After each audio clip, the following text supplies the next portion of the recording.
हम फिल्म की शुरुआत में देखते हैं कि कोरियाई प्रायद्वीप में ज़ोंबी वायरस टूट गया था। इस बीच हम कप्तान जंगसोक को भी देखते हैं, जो अपनी बहन के परिवार को एक जहाज पर ले जा रहा था। वह जहाज कोरिया से निकलने ही वाला था। रास्ते में उन्हें एक आदमी अपनी पत्नी और 2 बेटियों के साथ मिला और वह उनसे मदद मांग रहा था। जंगसोक ने उस आदमी पर खून के धब्बे देखे। फिर वह सोचता है ज़ोंबी ने उसे काटने से नुकसान पहुंचाया है। यह सोचकर वह उनकी उपेक्षा करता है और आगे बढ़ने लगता है। तब उसकी पत्नी विनती करती है, कम से कम मेरी एक बेटी को यहाँ से ले चलो। उन्हें अनदेखा करते हुए जंगसोक कार को जहाज तक ले जाता है और जहाज कोरिया से प्रस्थान करता है। उस जहाज को जापान जाना था, लेकिन जंगसोक को पता चलता है कि जहाज को हांगकांग ले जाया जा रहा है। वह कप्तान से इसके बारे में बात करने जाता है और एक संक्रमित व्यक्ति केबिन में एक ज़ोंबी में बदल जाता है। जैसे ही वह निकलता है, उस ज़ोंबी को देखकर पूरा जहाज परेशान है। जंगसोक के भाई चुलमिन, जो खाना लेने की कतार में हैं, को भी इसके बारे में पता चल जाता है। इस खबर को जानकर जंगसोक उस केबिन में चला जाता है, क्योंकि उसकी बहन और भतीजा एक ही केबिन में हैं। वह केबिन के बाहर उस ज़ोंबी का सामना करता है और जंगसोक ने उसे अपनी बंदूक से गोली मार दी। बाद में वह केबिन में प्रवेश करता है और देखता है कि केबिन में मौजूद सभी लोग अब उसके भतीजे सहित संक्रमित हैं। उसकी बहन अपने बेटे को ले जा रही थी और सभी संक्रमित लोग किसी भी समय ज़ोंबी में बदल सकते थे। यह सोचकर जंगसोक अपनी बहन को वहां से ले जाने वाला है, लेकिन उसकी बहन अपने बेटे को अकेला छोड़कर जाने को तैयार नहीं थी और सभी संक्रमित लोग एक समय में ज़ोंबी में तब्दील हो जाते हैं और उन पर हमला करना शुरू कर देते हैं। जंगसोक सभी को मारने की कोशिश करता है और देखता है कि उसका संक्रमित भतीजा उसकी मां को काट रहा है। इस बात के बावजूद वह कार्रवाई नहीं कर सका। इस बीच चुलमिन भी वहां पहुंच जाता है, लेकिन जंगसोक ने दरवाजा बंद करके कमरे में प्रवेश करना बंद कर दिया। केबिन के सारे ज़ोंबीज उसकी बहन को शिकार बना रहे थे और वह सब कुछ देख रहा था। तब हम जानते हैं कि यह 4 साल पहले हुआ था जब यह हुआ था। जहाज में सवार कुछ संक्रमित लोग सवार थे और यह आखिरी जहाज था जो हांगकांग गया था। फिर फ्लैशबैक दिखाई देता है, जो कि 4 साल पहले का समय है। हमने वहां चुलमिन और जंग को देखा, जो हांगकांग में रह रहे थे। वे हांगकांग के मूल निवासियों द्वारा नापसंद किए गए थे, क्योंकि वे शरणार्थी थे। एक दिन एक गिरोह के सदस्य वहां पहुंचते हैं और उन्हें उनके मालिक के पास ले जाते हैं, जो उन्हें नौकरी की पेशकश करते हैं। 4 सदस्यों का समूह बनाकर उन्हें कोरियन पेनिनसुला जाना था, जो कि ज़ोंबी से भरा हुआ है और क्वारंटाइन किया गया है। उनके मिशन में पेनिनसुला से $20 मिलियन के खाद्य ट्रक को बाहर लाना शामिल था और एक शर्त लगाते हुए प्रत्येक सदस्य का इनाम $2.5 लाख होगा। वह उन्हें लाश को रोकने के लिए कुछ निर्देश भी प्रदान करता है। लाश के रूप में रतौंधी पीड़ित है। वे रात में ध्वनियों का सहारा लेते हैं, जिससे वे रात में अपने मिशन को आसानी से पूरा कर सकें। उन्हें 2 सैटेलाइट टेलीफोन देकर नियत स्थान पर भेजा जाता है। अपने मिशन के पूरा होने के बाद वे लौटते समय इन सैटेलाइट टेलीफोनों का उपयोग कर सकते हैं। वे उस ट्रक के खड़े होने की जगह पर पहुंच जाते हैं। फिर जंग उसके पास जा रहे ट्रक को चेक करती है। उसे पता चलता है कि यह दूसरा ट्रक है। जॉन को किसी की आवाज सुनाई देती है। जब वह ट्रक चेक कर वापस लौट रहा होता है, वह लाश से भरी एक ढह गई कांच की इमारत को देखता है। किसी चीज पर ज्यादा भरोसा नहीं किया जा सकता है। जंग जल्दी से कार में बैठ जाता है और वे फिर से अपने ट्रक की तलाशी लेने लगते हैं। एक और ट्रक को देखते हुए जंग वहां अकेले नहीं जाता, बल्कि चुलमिन और उसका एक और साथी भी उसके साथ जाता है। वे वहां अकेले नहीं थे, बल्कि कोई था जो उन पर नजर रख रहा था। ट्रक खोलकर देखने पर वहां उन्हें काफी रुपए मिलते हैं। ट्रक की तलाशी का मिशन अब पूरा हुआ और वापसी का समय था। वे ट्रक चालक के ज़ोंबी में परिवर्तन को देखते हैं। वे उसे मरा हुआ समझ रहे थे, लेकिन वे गलत थे। ट्रक में चुलमिन कदम के रूप में वह ज़ोंबी उस पर हमला करता है। हॉर्न का बटन दबाते ही पूरा इलाका इस हॉर्न से गूंज उठता है। यह आवाज सुनकर सभी ज़ोंबीज सतर्क हो जाते हैं और उन्हें हिलाने लगते हैं। ये ज़ोंबीज धीमी गति से नहीं, बल्कि कोरिया की सबसे तेज ज़ोंबी थी। जंगसोक उस ट्रक ड्राइवर को तुरंत मार देता है और उसका एक साथी ट्रक स्टार्ट कर देता है। इस बीच जंग दूसरी लाश की शूटिंग शुरू कर देता है, लेकिन वे बड़ी संख्या में थे। चुलमिन वहां जाने वाले ट्रक में बैठ जाता है और ट्रक स्टार्ट होते ही जंग भी वहीं आ जाता है और वे बड़ी मुश्किलों के बावजूद वहां से ट्रक को सफलतापूर्वक चलाते हैं। अब बारी थी सैटेलाइट टेलीफोन के इस्तेमाल की। इसे इस्तेमाल करने से पहले किसी के द्वारा कई फ्लेयर्स उनके सामने फेंक दिए जाते हैं और यह उनके सामने फैला हुआ जाल था, तो इन रोशनी के कारण लाश उन्हें आगे बढ़ा सकती है। तो यह होना शुरू हो जाता है क्योंकि लाश उन्हें आगे बढ़ाना शुरू कर देती है और वे अपनी कार जल्दबाजी में चलाते हैं, जिसके परिणामस्वरूप उनकी कार दुर्घटनाग्रस्त हो जाती है और ट्रक भी टक्कर मार देता है और जंग ट्रक से उतरकर सीधे नीचे गिर जाती है। उसने देखा कि उसके 3 साथी मर चुके हैं, लेकिन ऐसा नहीं था क्योंकि चुलमिन ने खुद को ट्रक के पीछे छिपा लिया था, जबकि ड्राइवर भी जिंदा था। लेकिन जंग के पास जांच के लिए ज्यादा समय नहीं था, वह लाश से घिरा हुआ था। लेकिन एक समय ऐसा भी आता है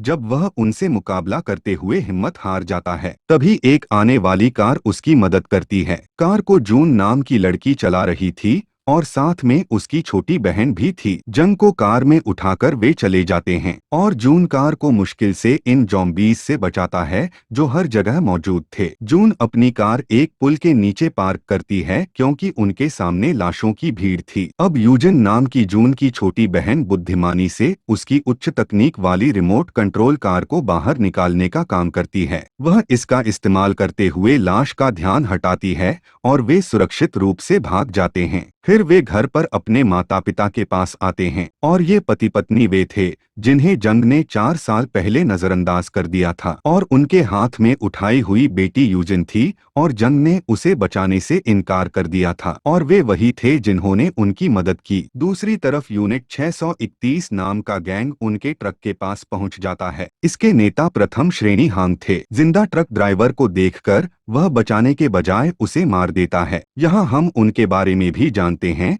क्योंकि वे ज़ॉम्बी से कम क्रूर नहीं हैं। यह वही गैंग था जिसने उन्हें फंसाने के लिए उनके सामने आग लगा दी थी। उस ट्रक को लेकर वे उसे भगा देते हैं, सोचते हुए यह भोजन से भरा होगा। वे अपने सैन्य परिसर में पहुंचते हैं जहां उनका एक नाम था। इसके अलावा जंग ने नोटिस किया कि जून के पिता एल्डर किम रेडियो कनेक्टिविटी के माध्यम से सैन्य अधिकारी जेन से संपर्क करने की कोशिश कर रहे हैं और उन्हें यकीन था कि जेन उन्हें यहां से छुड़ा लेगी। लेकिन दुर्भाग्य से 4 साल पहले सैन्य अभियानों पर प्रतिबंध लगा दिया गया था और उनमें से 3 को पता था कि कोई उन्हें बचाने नहीं आएगा। लेकिन वे यह जानकर हैरान रह जाते हैं कि जंग हांगकांग के मूल निवासी हैं, क्योंकि 4 साल के अंदर उन्हें बचाने के लिए किसी ने भी संघर्ष नहीं किया। लेकिन पैसों का लालच लोगों को पल भर में ही यहाँ खींच ले जाता है। जून की मां जंग से अन्य साथियों के बारे में पूछती है। वह बताता है सभी मारे गए हैं। दूसरी ओर वे ट्रक खोलते समय चुल मिन पाते हैं। उसे पकड़कर वे उसे एक खेल के लिए चुनते हैं। ट्रक चेकिंग में बैग खोलते वक्त एक शख्स इसे देखकर हैरान रह जाता है। वह कैप्टन सीओ के पास जाने वाली पूरी घटना का सीधा पर्दाफाश करता है। वहां जाकर उसे ट्रक की जांच के दौरान ढेर सारे पैसे और सैटेलाइट फोन मिलते हैं। टेलीफोन पर स्विच करने पर एसईओ को कॉल आने के बाद पता चलता है यह ट्रक एक ऑपरेशन का हिस्सा है और ट्रक को वापस लाने वाले को कोरिया से बचाकर पैसे देकर सम्मानित किया जाएगा। यह सुनकर वह स्वयं गुप्त रखते हुए नाव से ट्रक लेने को तैयार हो गया। इसके विपरीत चुल मिन को अन्य सर्फों के साथ रखा जाता है और उसे देखने के लिए लोगों की भीड़ होती है। यह एक गेम शो था जिसमें इंसानों का सामना ज़ॉम्बी से होने वाला था और सभी दर्शक इस खेल को देखने के लिए बेताब थे। पहले दौर में चुल मिन सहित कुछ लोग जीवित रहते हैं। दूसरी तरफ जंग और अन्य लोग सैन्य परिसर का दौरा करने का फैसला करते हैं और ट्रक से सैटेलाइट टेलीफोन लाकर वे पेनिनसुला से बच सकेंगे। फिर वे रात में जाने का फैसला करते हैं जिससे उन्हें किसी प्रकार की परेशानी का सामना न करना पड़े। जंग यह सोचकर असहज था कि उसने 4 साल पहले इस परिवार की मदद नहीं की थी, तो वह इस तथ्य को प्रकट करने के लिए जून की मां के पास जाता है। लेकिन यह सुनकर वह सामान्य रहती है और कहते हैं कोई बात नहीं। इसके विपरीत कैप्टन सीओ और उनके साथी भी चुपके से भागने की तैयारी कर रहे थे। जंग और अन्य रात होते ही कार में बैठकर चले जाते हैं, लेकिन वे सैन्य परिसर में नहीं जाते हैं। जून की मां ने कुछ ही दूरी पर कार रोक दी केवल जंग और मिन जंग ट्रक की जांच करने जाते हैं। ट्रक की तलाशी लेने पर उन्हें सैटेलाइट टेलीफोन भी मिले, लेकिन वे सैटेलाइट टेलीफोन टूट गए। इस बीच वहां आकर कैप्टन सीओ के साथी प्राइवेट किम ने उन्हें बंदूक की ओर इशारा करते हुए सब कुछ प्रकट किया, क्योंकि वह और कैप्टन सीओ यहां से भागना चाहते हैं और सीओ को यह ज्ञान एक सैटेलाइट टेलीफोन के माध्यम से मिला है जो उसके कमरे में है। यह सुनकर जंग को समझ में आ जाता है कि उनके पास सीएचएल मिन का फोन आ गया है। किम ने यह भी खुलासा किया कि हमें एक आदमी भी मिला है जो उस जंगली खेल का हिस्सा है। जंग यह सुनकर अपनी जान बचाने के लिए दौड़ता है। कैप्टन सीओ किसी से बात करने की बजाय वहां आकर फायरिंग शुरू कर देता है। फिर मिन जंग ने उसे कार को उलटते हुए मारा और उसकी जेब से सैटेलाइट टेलीफोन भी निकाल लिया। लेकिन मामला गड़बड़ा जाता है क्योंकि फायरिंग की आवाज सुनकर सभी ज़ॉम्बीज उनकी ओर बढ़ते हैं। जंग ठीक समय पर वहां पहुंचने वाले चुल मिन की जान बचाता है। वे दोनों ज़ॉम्बी से अपनी जान बचाते हुए बाहर आते हैं, लेकिन जंग एक ज़ॉम्बी द्वारा पकड़ा जाता है। अब चुल मिन के पास दो विकल्प थे, या तो वह वहां से भागकर अपनी जान बचा सकता था या फिर ज़ॉम्बी को मारते हुए जंग की जान बचा सकता था। इसलिए वह दूसरा विकल्प चुनता है। एक बंदूक के साथ ज़ॉम्बी शूटिंग वह जंग के जीवन को बचाता है। इस बीच गेम लीडर सार्जेंट ने उसे पीछे की तरफ गोली मार दी। उसे मरा हुआ देखकर जंग हैरान है। दुखी होने के कारण वह अभिनय नहीं कर पा रहा था। उसका सारा परिवार उजड़ गया है और सार्जेंट भी जंग को गोली मारने वाला होता है। तभी मिन जंग एक ट्रक लेकर वहां आता है। वह जंग को ट्रक में बैठने के लिए मजबूर करती है। उसका ट्रक भी लाश से घिरा हुआ था और वे ट्रक की खिड़की के शीशे टूटने के कारण ट्रक में घुस रहे थे। तभी उन्हें कार की लाइट नजर आती है। वह कोई और नहीं बल्कि जून थी, जो अपनी कार की हेडलाइट्स को चालू करने वाली लाश को आकर्षित करती है। ज़ॉम्बीज का ध्यान भटकाने के लिए वे सभी आगे बढ़ने की कोशिश करते हैं, लेकिन गिरोह उनका पीछा कर रहा था और उन्हें रोकने के लिए संघर्ष कर रहा था। जून द्वारा कुछ कारें दुर्घटनाग्रस्त हो जाती हैं, लेकिन उसका सामना उसके जैसे विशेषज्ञ ड्राइवर से भी होता है। लेकिन जून उससे ज्यादा समझदार थी, इसलिए वह समझदारी से उससे छुटकारा पा लेती है। कारों की संख्या के नुकसान के बाद गिरोह का नेता कारों की हेडलाइट्स को चालू करने के रूप में अपनी एक और चाल खेलता है। नतीजतन वे लाश फिर से अपने रास्ते पर आ जाती है। जून बुद्धिमानी से अपना रास्ता बनाता है, जबकि जंग शूटिंग के बाद अपनी हेडलाइट चोंच मारती है। उनके ट्रक को ज़ॉम्बी से समझदारी से बचाया जाता है, जबकि सभी बचे हुए वाहन ज़ॉम्बी से घिरे होते हैं। बंदरगाह पर पहुंचकर उन्होंने देखा कि जहाज रवाना होने के लिए तैयार था। वे बहुत उत्साहित थे और तुरंत एक कार ने उनकी कार को टक्कर मार दी। मिन जंग अपने पूरे परिवार को उस कार में देखकर हैरान रह जाती है और वह कप्तान सीओ थे जिन्होंने कार को टक्कर मार दी थी। जून को बंदूक पर इशारा करते हुए वह सभी को आत्मसमर्पण करने के लिए कहता है। वह मिन जून को मारने के लिए बहुत आक्रामक था। एक बार फिर यूजिन ने अपनी संवेदनशीलता दिखाई। वह अपनी रिमोट कंट्रोल कार का उपयोग करके अपना ध्यान हटाती है और जून मुक्त हो गया है। लेकिन सीओ यूजिन की नजर पकड़ लेता है और एसईओ यूजिन को मारने के करीब है, लेकिन उसके सामने आने वाले गिरोह के एक सदस्य को बंदूक की गोली मिल जाती है। फिर सेओ ने अपनी बंदूक उठाते ही मिन जंग के पैर में गोली मार दी और सीओ ट्रक लेकर फरार हो जाता है। उसके पास जहाज का टिकट था, जबकि अन्य प्रायद्वीप में फंस गए हैं। वह ट्रक लेकर जहाज में पहुंचता है और लोग वहां रख की जांच करते हैं, या तो पैसे ट्रक में हैं या नहीं। वे ट्रक में पैसे पाकर भी अपना वादा पूरा नहीं कर सकते और एसईओ पर अपनी बंदूक तान देते हैं। लेकिन सीओ अभी भी जीवित है। वह तेजी से पलटने के बाद ट्रक को जहाज से बाहर निकालता है। दरवाजा खुलते ही सभी लाश अंदर आ जाती है और ज़ॉम्बीज की संख्या को नियंत्रित करना मुश्किल हो जाता है। एसीओ को नुकसान तो होता है, लेकिन दूसरों को भी नुकसान पहुंचाने वाले परिणामों में ले जाता है और सब कुछ जंग और उस परिवार द्वारा देखा जा रहा था। कैप्टन सीओ की बंदूक की फायरिंग से यूजिन का उद्धारकर्ता कोई और नहीं बल्कि उसके अपने पिता एल्डर किम थे और वह धीरे धीरे अपनी सांस खो रहा था और मर गया। किम की मौत के ठीक बाद उनके ऊपर से एक सैन्य हेलीकॉप्टर गुजरता है। वे उसे रुकने का इशारा करते हैं। ज़ॉम्बी उन्हें आगे बढ़ा रहे थे,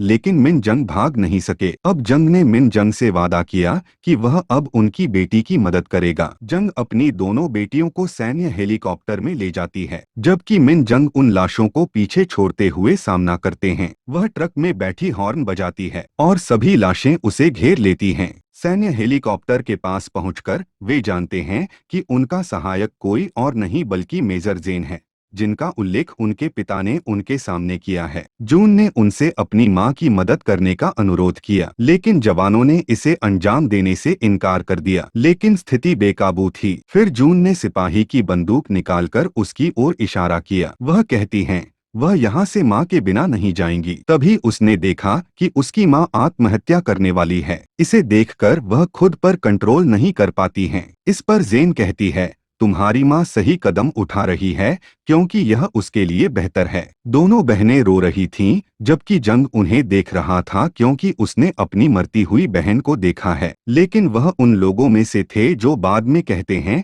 कि हमने संघर्ष किया लेकिन व्यर्थ। लेकिन वह न केवल संघर्ष करता है बल्कि अपनी सारी ऊर्जा लगाता है। वह तुरंत उसे बचाने के लिए दौड़ता है और उसे देखकर मिन जंग भी उसके विचार बदल देती है, क्योंकि आशा की किरण उसके मन को रोशन कर रही थी जो पहले बुझ चुकी थी। वह लाश पर अपनी बंदूक फायर करती है। जंग भी उस समय इन लाशों से लड़ती है जब तक कि वह सैन्य हेलीकॉप्टर तक नहीं पहुंच जाती। बड़ी मशक्कत के बाद उनकी मां को बचाया गया। वे प्रायद्वीप से सुरक्षित और स्वस्थ सैन्य हेलीकॉप्टर में बैठते हैं और फिल्म भी यहीं खत्म हो जाती है।